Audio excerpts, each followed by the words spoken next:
Vamos ahora a tratar de hacer una aplicación espiritual de los dos capítulos.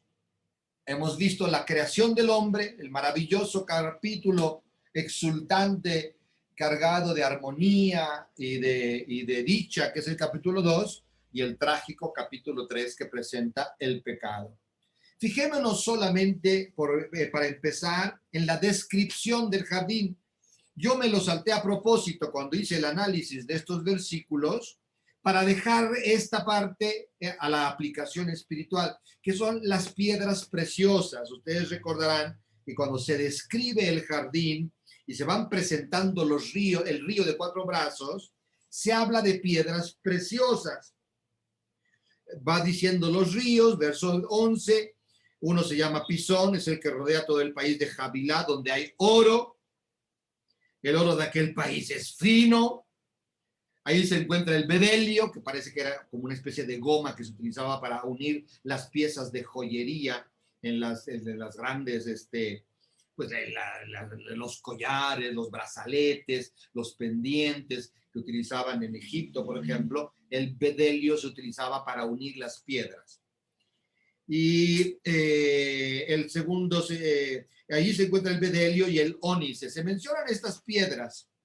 Encontramos diversos textos en la Biblia en los cuales estas piedras están siempre relacionadas con el trono de Dios. De alguna manera, el espacio en el que Dios está colocando al hombre no solo es un espacio bueno para su subsistencia, con árboles que lo hacen dichoso, deleitosos a la vista, buenos para comer, sino que además es un lugar donde el hombre participa de alguna manera de la vida de Dios. Por eso hay estas piedras preciosas en ese lugar, el oro, el onix, llamado ónice en la Biblia, pero es el onix, el bedelio, que era solo utilizado por los joyeros precisamente para hacer toda la joyería de la época, ¿no? De alguna manera, el jardín es presentado como el espacio donde Dios vive con el hombre. Si quisiéramos traducirlo a palabras modernas de la iglesia contemporánea, sería sinónimo de la comunión, no la comunión eucarística, no, la comunión con Dios, vivir con Dios, de acuerdo con Dios en la vida, de alguna manera, ¿no? El hombre es llamado a compartir esa existencia, no solamente a vivir obedeciendo a Dios, no, a compartir lo que Dios es. Y esto se nos olvida muy frecuentemente. Nuestra catequesis cristiana, bueno, católica, porque es más deficiente la católica que la protestante, nuestra catequesis católica le ha dado muy poca importancia al bautismo como inserción en la vida de Dios, que es el primer efecto de la Pascua de Jesús. Jesús ha vencido al pecado y a la muerte, lo decimos siempre en Viernes Santo, y eso ni siquiera sacamos las consecuencias que eso tiene para nuestra vida espiritual. El que Jesús haya vencido el pecado y la muerte no significa que los haya vencido para él. Él era Dios. No le costaba ningún trabajo vencer el pecado y la muerte. Los ha vencido para nosotros. Quiere decir que en perfecta unión con Cristo, con Dios a través de Cristo, en la fuerza del Espíritu Santo, para decirlo correctamente, nosotros podemos vivir la vida divina tal como se puede vivir en las coordenadas de la historia, pero vida divina. El Evangelio está lleno de apuntes, de anuncios, de que con Cristo comienza otra vez la participación de la vida divina que se perdió con el pecado, que se pierde con el pecado. No solo se perdió, se pierde con el pecado. La domiciliación del hombre junto a Dios simboliza plásticamente que Dios coloque allí donde hay árboles riquísimos, donde hay abundancia de aguas, donde hay piedras preciosas que solo se utilizaban para el trono de Dios, para el templo y el trono de Dios.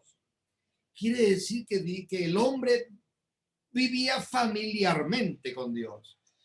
Y es la manera que el yavista tiene, porque todo su pensamiento es a través de imágenes, de hablar de una vida, de una forma de vida que es superior. Aunque la experiencia que hacemos de la vida humana es esta, la del hombre caído, la del hombre pecatado, hay una certeza por parte del teólogo yavista de que hay una vida superior, que se nos participa. Y se nos participa gracias a la palabra, gracias a la Torá. ¿Se acuerdan? Cuando presentamos al yavista, hablamos de la importancia que le da a la Torá. La palabra que Dios ha revelado, que comienza con Abraham y que ha llegado hasta la época en la que él ya está poniendo por escrito una palabra que se ha conservado por 1000 años en la historia de las tribus. Esa palabra salva. ¿Qué significa salva? Vuelve a ser al hombre pariente de Dios. Pariente. Ya veremos en el cristianismo que eso se llama filiación. Somos hijos de ese Dios. Él los incorpora a su vida a través de la filiación. Entonces, una aplicación de la descripción del jardín es que cada uno de nosotros que hemos sido bautizados, o sea, todos los que estamos en este curso, hemos sido bautizados. Pero la mayoría de los católicos que yo conozco ven el bautismo como algo que sucedió allá en los orígenes de sus tiempos, en la noche nebulosa de la infancia que nadie recuerda, ¿no? Y eso es todo. El bautismo no es el punto de arranque solamente. No es el primer eslabón solamente. El bautismo es una fuerza dinámica.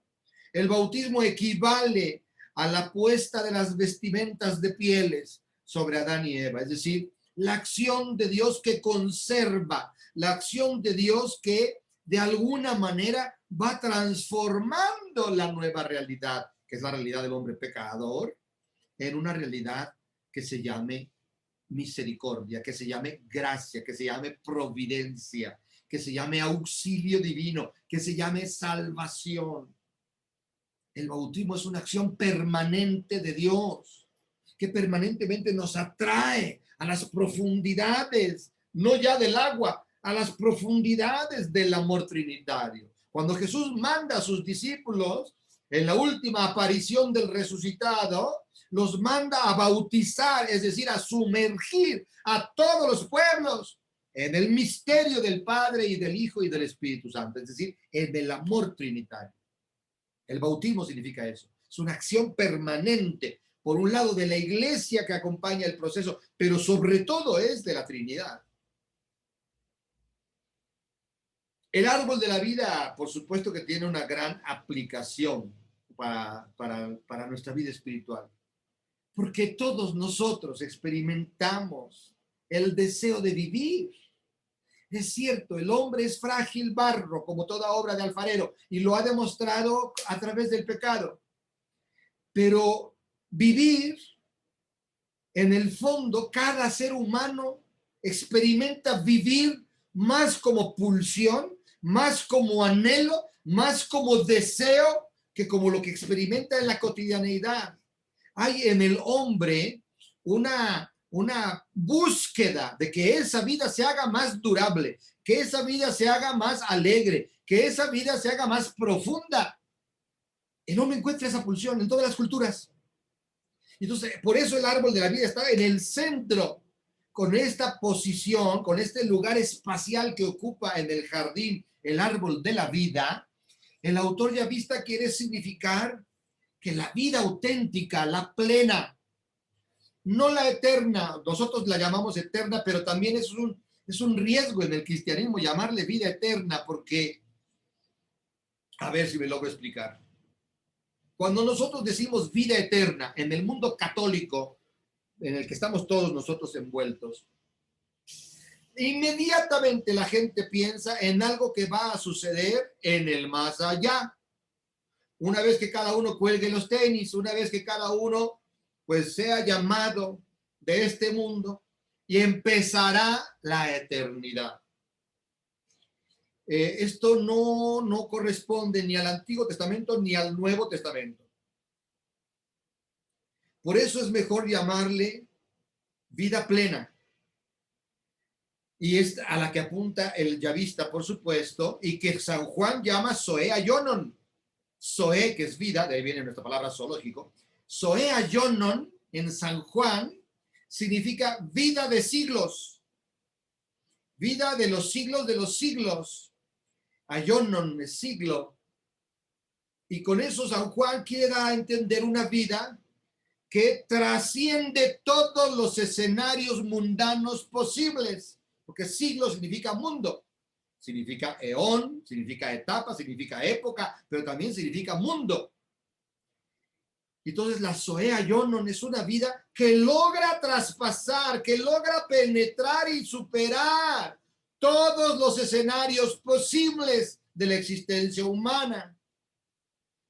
Y por eso también logra traspasar un escenario inevitable de la existencia humana, que es la muerte biológica. Es el último escenario que trasciende. Pero antes ha trascendido, ha traspasado, ha transformado esa vida que procede de Jesús, según San Juan, la Zoe Ayonon, ha traspasado todas las otras dimensiones que podían significar obstáculo, que podían significar óbice, que podían significar de alguna manera distorsión de la vida. Las ha traspasado todas. Es vida plena. La Iglesia Católica desarrolló mejor que ninguna otra iglesia la teología de esa vida plena, que se llama teología de la gracia. Esa vida Zoe Ayonon, que es capaz de traspasar todos los mundos posibles, todos los escenarios en los que el hombre se puede encontrar.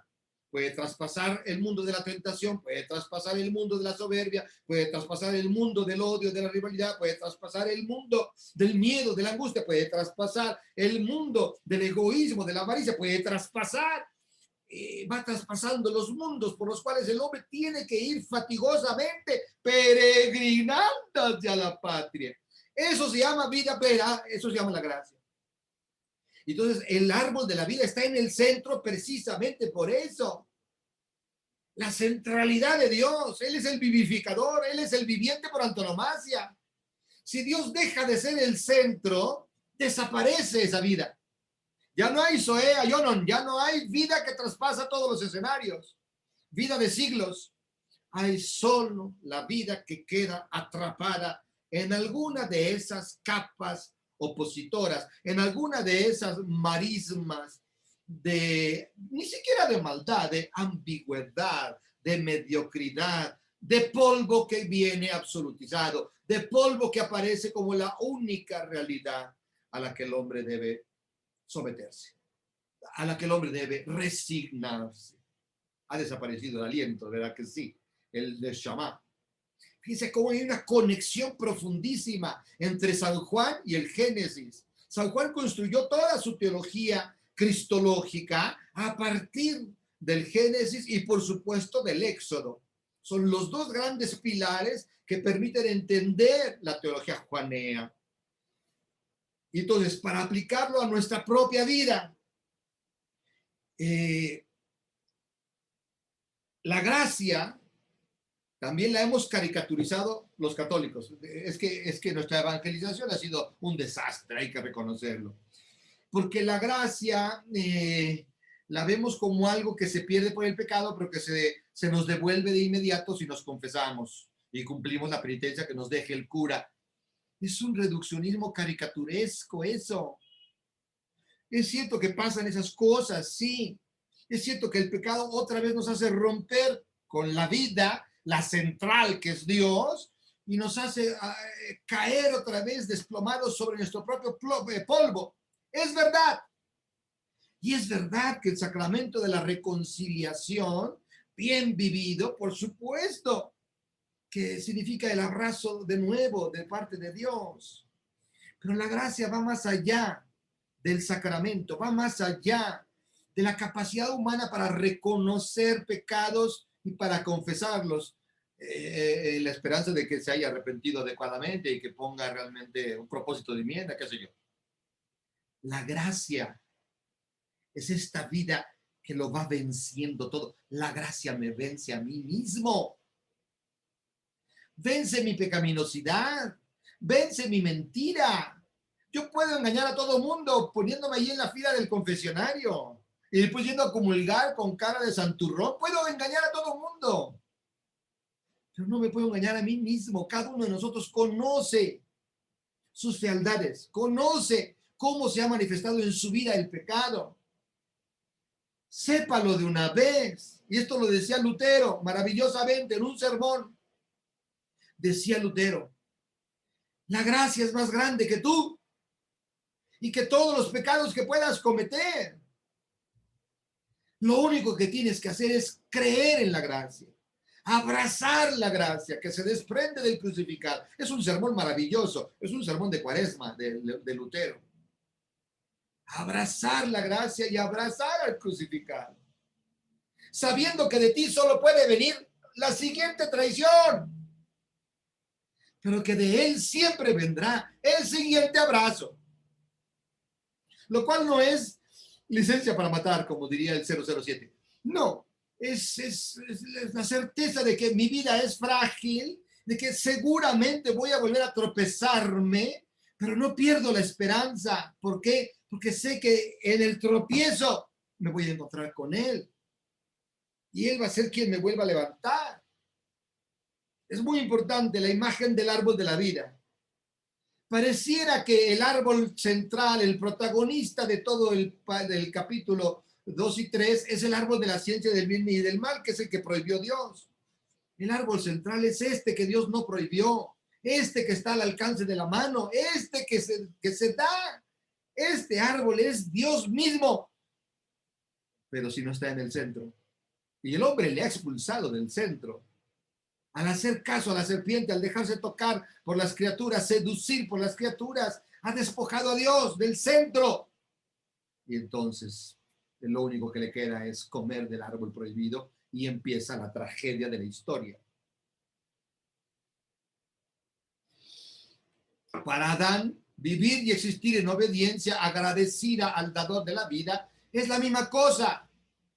No se puede separar vivir y existir en obediencia. El hombre vive permanentemente movido, catapultado hacia adelante por esta pulsión de ser cada vez el mismo, de conquistarse más a sí mismo, de ser siempre y consumadamente, de llegar a una plenitud que todos añoramos. Esto está inscrito en nuestro corazón. Y el autor Yavista señala en estos 2 capítulos qué dirección tomar para llegar a esa plenitud cuya pulsión nos mueve a todos. Todos tenemos esa pulsión. No hay nadie más que un enfermo mental, por supuesto. Un enfermo mental ya totalmente comido por la depresión, ya no espera nada de la vida, ya no aspira a una plenitud, ya el que está totalmente deprimido y decide suicidarse, no tiene más horizonte. Pero fuera de la enfermedad mental, el hombre con una cierta sanidad, porque todos tenemos una pata que nos cojea, ¿no?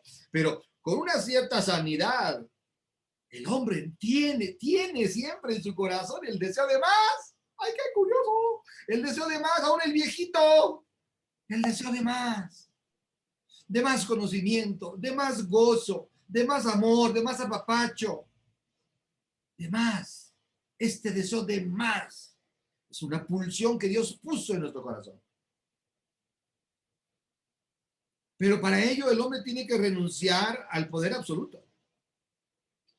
Y ahí es donde la puerca tuerce el rabo, porque el mandato que Dios ha dado en el jardín es un mandato maravilloso. Recuerden que dijimos que ese mandato era el último don, el don de la conciencia de nuestra criatureidad. Pero el hombre tiene que vérselas con esta disyuntiva, porque el conocimiento del bien y del mal en el fondo es la posibilidad de adquirir poder. Tiene que ver con el poder. Es una tentación de poder, porque dijimos repetidamente que el verbo conocer es un verbo más práctico que teorético. Tiene que ver con poder actuar eficazmente sobre la realidad y por lo tanto tener control de la realidad. Tenemos que aceptar que no controlamos prácticamente nada. Jesús les decía a sus discípulos, no tenéis poder ni sobre uno solo de sus cabellos. Miren, yo ya como estoy. Ni sobre uno de sus cabellos tenéis poder. No controlamos nada. El afán de control es la cosa más ridícula y desgastante. Y tantas personas desgastan tanta energía en ese afán de controlar la realidad, controlar a su pareja, controlar a sus hijos, controlar el clima, controlar la economía, controlar... No controlamos nada. Es la tentación más poderosa que hay en el corazón humano, la tentación del poder. Y esta tentación del poder, si nos consume, desplaza por completo al único que puede, que es Dios. Aquí no hay más que de dos sopas. O es Dios el que puede, el todopoderoso, o soy yo el que puedo.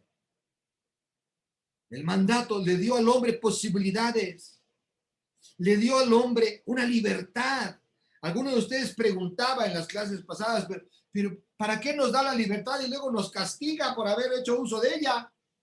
Es que la libertad no es poder hacer lo que me da la gana en cada momento que se me antoja. El hombre que se aparta de Dios no es libre, está optando por la esclavitud. Según Santo Tomás de Aquino, la libertad es la posibilidad, frente a cualquier cosa que se nos presente, la posibilidad de orientarse siempre hacia el bien. Esa es la libertad, ese es el hombre libre. El que entre el bien y el mal escoge el mal no es libre, es esclavo de sus pasiones, es esclavo de su visión del mundo. Dios le ha dado libertad. ¿Por qué? Porque solo desde la libertad hay amor. Dios no puede imponerse al hombre. Podría haberlo hecho, no le dio la gana. Y significa que Dios espera del hombre amor. Fíjense qué maravilloso es este mandato. Cuando Dios le da este mandato al hombre, mandatos solo se pueden dar a personas libres. No se pueden dar a criaturas que no tienen libertad. Dios no le dio ningún mandato a los perros, ni a los gatos, ni a las vaquitas. No tienen órdenes de Dios. Pero tampoco aman al Creador. No hay ninguna criatura capaz de amar al Creador más que el hombre. Dios es amor y buscó expandir el amor. Y para eso tenía que crear una criatura capaz de amar. Pero el riesgo es la libertad. Dios quiso correrse el riesgo de la libertad. Y esto es tremendo. ¿Qué hacemos con eso encima? Porque la libertad humana, decía el Papa Pablo VI cuando presentó la Evangelii Nuntiandi, su carta magna sobre la evangelización en el mundo, decía Pablo VI, la primera que tiene que ser evangelizada es la iglesia, porque es la primera que pronto se olvida del llamamiento que Dios le ha hecho y que solo puede responder desde su libre decisión de seguir a Jesús. Nada escandaliza más al mundo que el pecado de los cristianos. Porque los cristianos somos conscientes de una libertad que Dios nos ha dado y hemos recibido un llamamiento que apela a esa libertad. El pecado de un cristiano es lo más escandaloso que puede haber en la historia. Los demás no pueden ni siquiera pecar porque el pecado es una realidad teológica, es una realidad que tiene que ver con Dios. El que no tiene fe en Dios no puede pecar. Puede cometer crímenes, puede hacer cosas detestables, pero no puede pecar. Pero la ruptura con Dios es posible para el que cree en Dios. Es como si Yahvé le dijera a Adán, tú eres quien eres por mí, por tu creador. Sélo también tú ahora. Eres una criatura libre. Sé pues, criatura. Y el misterio es que el hombre decidió no ser criatura. Cuando rompe con el Creador, lo que está diciendo claramente el hombre es, no me da la gana ser criatura, no me da la gana depender de ti, ahora construyo yo mi historia. Y el problema es que si en obediencia, pues no puede haber plenitud humana. Por eso la transgresión del mandato divino Pues no es un logro, es un malogro. El hombre quedó malogrado. De hecho, entró en el terreno de la muerte. Para el yavista, esta vida que conocemos, la única de la que hacemos experiencia, es muerte. Hasta que nos topamos con la Torá, hasta que nos topamos con la palabra, hasta que recibimos en nuestro corazón, que sigue siendo libre, aunque esté dañado por el pecado, recibimos la invitación. Abraham recibió una invitación. Deja tu tierra en la casa de tu padre y vete a la tierra que yo te mostraré. Dios no lo agarró de las greñas y lo sacó de donde estaba y lo puso a la tierra que yo quiero que estés. No. Le habló a ese apestado, a ese infrahumano, porque los que no tenían hijos en esa cultura, en esa tribu, los que no tenían hijos no tenían derechos. Eran infrahumanos. A ese maldito, a ese apestado, a ese último, en su ancianidad además. Dios le hace una propuesta de libertad. Quiere decir que ni siquiera el pecado original nos ha quitado el corazón libre. ¿Está dañada nuestra libertad? Sí. Necesitamos que nuestra libertad sea fortalecida por la gracia. Necesitamos que nuestra libertad sea educada por la palabra, por la Torá. Sí, pero seguimos siendo libres para orientarnos hacia donde nosotros decidamos. Y Dios se juega ese riesgo con cada ser humano, en cada generación, en cada cultura, se juega ese riesgo. Es un precio muy alto a pagar por la libertad humana, ¿eh? Jesús era pesimista sobre eso. Estaba convencido de que la mayoría de los hombres se van a condenar. Ancha es la puerta de la perdición y angosta la puerta de la vida. Y muy pocos darán con ella. Jesús era un pesimista del género humano. O sea, pensaba que la mayoría de los hombres se iban a condenar, porque la mayoría de los hombres iban a decidir no a Dios. No.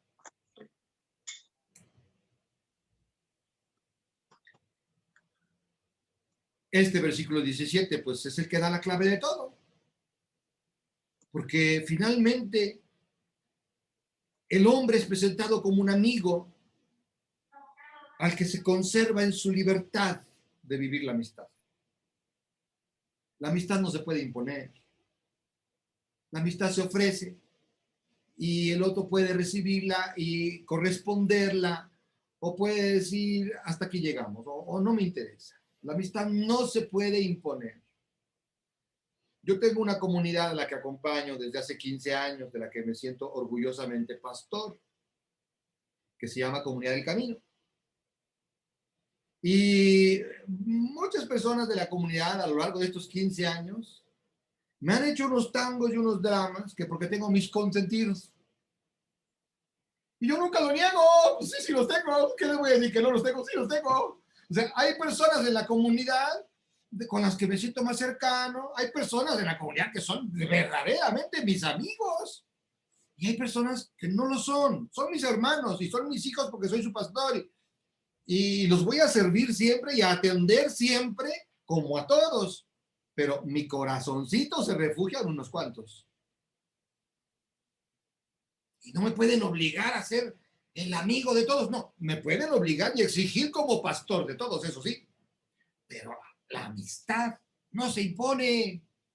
Jesús tenía preferidos entre sus discípulos, entre sus apóstoles. A Juan todo el mundo le tenía envidia porque era el discípulo amado. Pedro no era el preferido. A Pedro lo puso como autoridad en la comunidad, como la piedra.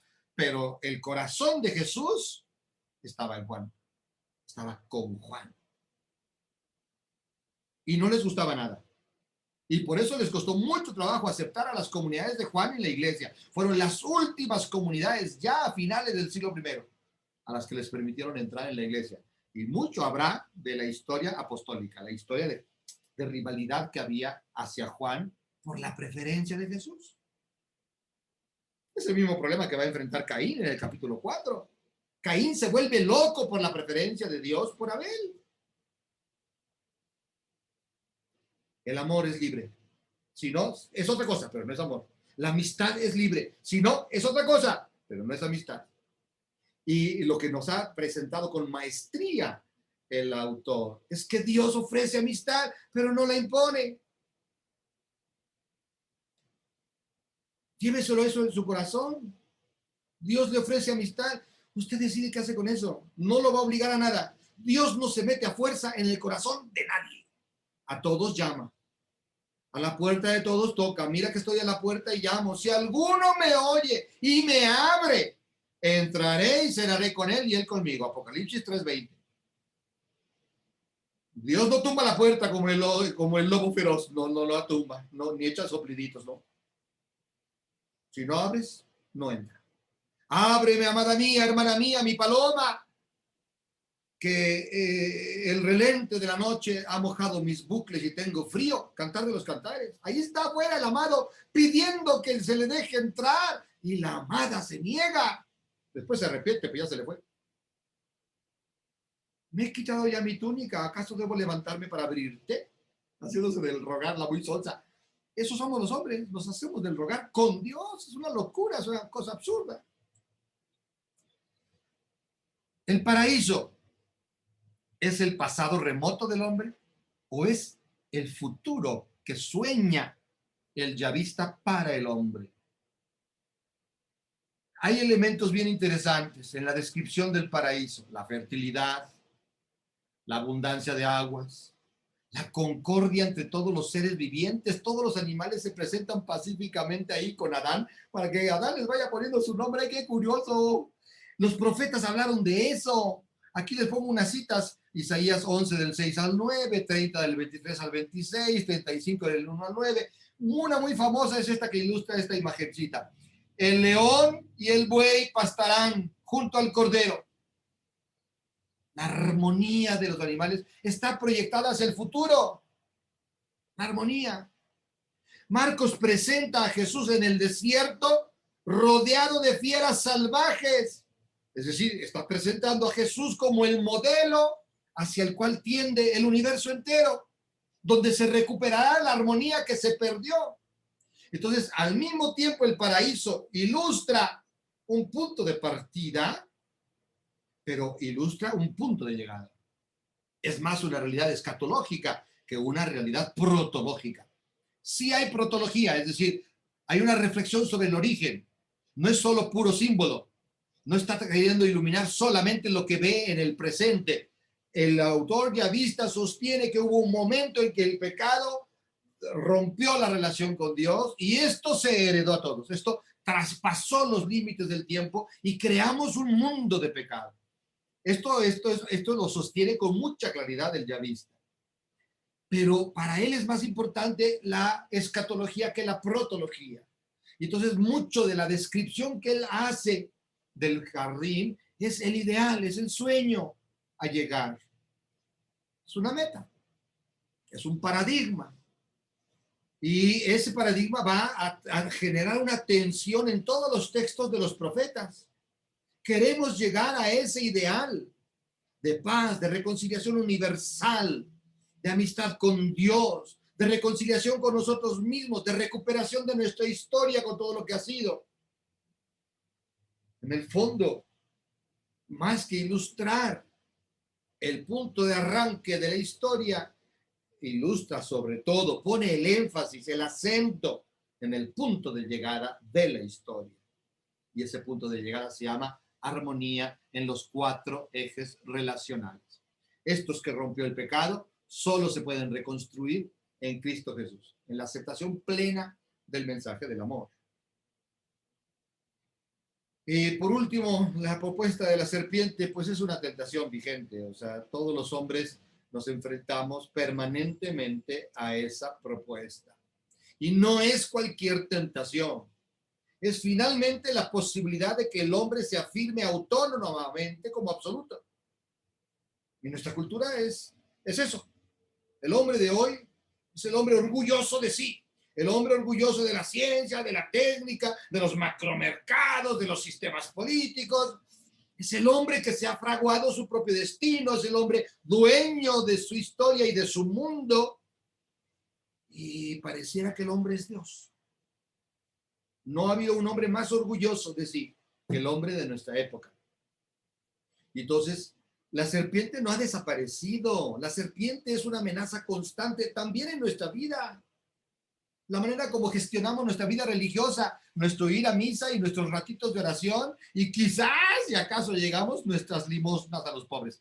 Esa manera de gestionar nuestra religión, en el fondo, es serpentea, porque implica que tenemos la convicción de que haciendo esas cosas tenemos garantizado el cielo. Al menos de panzazo seguro pasamos. La mayoría de los católicos de misa que yo conozco, así de golpe de pecho, están convencidos de que se van a salvar. ¡Ay, qué curioso! Pareciera que alguien les dio ya el pronóstico reservado. ¿Por qué? ¿Por ir a misa? ¿Porque diste una limosna de lo que te sobraba en el pantalón? ¿Por qué tendría Dios que salvar a nadie? Y no hemos asumido, por supuesto que no, que lo esencial de la fe cristiana se llama centralidad de Dios en la vida, amor de Dios, amistad con Dios, y que esa amistad pues solo se vive en la obediencia, ¿no? Es cierto que el hombre tiene estas pulsiones del poder y de la vida y quisiera un poder ilimitado, poderlo todo y una vida que nunca se acabara. Es verdad. Y esto es válido en el corazón humano, pero solo hay un camino para eso. Ese camino es la obediencia. Y ahí sí nos embarramos todos. Tome usted cualquier página del Evangelio, la que usted quiera. Y ahora intente ponerla en práctica. Verá cómo se le cuartea todo. No ponemos en práctica la palabra. Y es la única manera de colocar a Dios en el centro. Y nosotros alrededor de Él. Y de colocar el Evangelio de Jesús como norma de vida. La Torá como norma de vida, a la cual no nos atrevemos a despegarnos. No conozco ese cristianismo todavía, no lo conozco. Esta comunidad que les digo que acompaño, no pueden ni hacer oración, no se animan a hacer oración, no toman la decisión de hacer un camino de oración. Y sin oración no hay vida cristiana. Y son cristianos que ya dieron el paso y entraron a una comunidad para lograr que hagan una oración. Es una batalla constante. Cada vez que llegamos a la etapa de la oración, que es cada 3 años, es un drama, un salidero de gente de la comunidad, una bola de quejas y de reclamos de por qué nos obligan a orar y todo. Sin oración no hay vida cristiana, es un mandato de Jesús. Orad sin cesar, oren y velen para que no caigan en tentación. Es un mandato de Jesús, nada más por eso. La Iglesia Católica ha fracasado en eso. No le ha enseñado a orar a la gente. Le ha enseñado a rezar Padres Nuestros y Aves Marías, pero a orar, a escuchar a Dios. Esta ruptura con Dios, en el fondo, nos hace ver a Dios con pánico, nos hace huir de Dios. O sea, el autor yavista ha retratado ese esconderse de Dios tras los arbustos, pero en el fondo, eso es la vida humana. Huimos de Dios todo el tiempo, nos da miedo Dios. Es verdad que da miedo Dios. Conozco mucha gente que cuando yo le he invitado a dar un paso más allá, un paso de mayor profundidad, de mayor compromiso, se alejan como si les estuviera yo echando ácido sulfúrico. Les da pánico. No, a mí déjame con mi misa de 11 y ya. Miedo a Dios. Me lo he encontrado mucho más de lo que ustedes imaginan. Miedo a Dios, miedo a que me pida demasiado, miedo a que me pida, no sé qué se imaginan de Dios, ¿verdad? Que es un sádico que está ahí divirtiéndose a torturar a la gente y pidiéndole cosas estrambóticas. El pecado original, por supuesto que es un símbolo, pero también marca el origen de una experiencia en la humanidad. No es solo símbolo, es un símbolo que nos ayuda a entender la naturaleza humana como naturaleza caída, como naturaleza que rompió con Dios. Pero por supuesto que también refleja el origen de una nueva situación en la historia. No es solamente un símbolo así como así.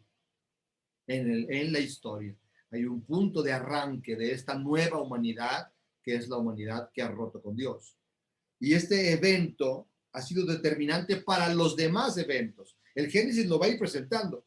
Cómo va creciendo la gradualidad del pecado, la degradación del hombre. y cómo Dios trata en todo momento de contener, hasta que finalmente Dios se harta y decide deshacer al mundo y manda el diluvio universal, etcétera, pero hay un justo, etcétera.